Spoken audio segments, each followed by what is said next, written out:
17 November 2012, वेळ दुपारी 3:33. मुंबईचा श्वास आपसूक थांबला. महाराष्ट्राच्या काळजात धस्स झालं आणि अवघ्या हिंदुस्थानच्या डोळ्यात पाणी तरळलं. बातमी आली, आपले साहेब गेले. ज्यांची गर्जना घुमताच अवघी मुंबई ठप्प व्हायची, थिजून जायची, ते हिंदू हृदय सम्राट शिवसेना प्रमुख बाळासाहेब ठाकरे त्या दिवशी काहीच बोलले नाहीत. तरीही महानगरी मुंबई चिडीचूप झाली. सगळे रस्ते शांत झाले. ते जणू एकाच दिशेला धावत निघाले, मातोश्रीकडे. त्या दिवशी मातोश्रीवर कुणी दाद मागायला आला नव्हता, ना कुणी साथ मागायला.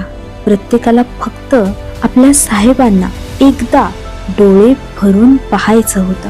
त्यांचं अखेरचं दर्शन घ्यायचं होतं. त्यांचे आभार मानायचे होते. साहेब, किती केलं आमच्यासाठी. त्या दिवशी जनसागर लुटला होता एका युगाला निरोप देण्यासाठी.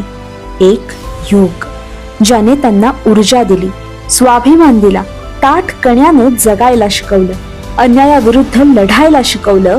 आज ते युग संपलं होतं, पण त्यांनी मनामनात जागवलेला स्वाभिमान तो मात्र आजही प्रत्येकामध्ये थकथकतोय. मराठी अस्मितेची जाज्वल्य मशाल बनून.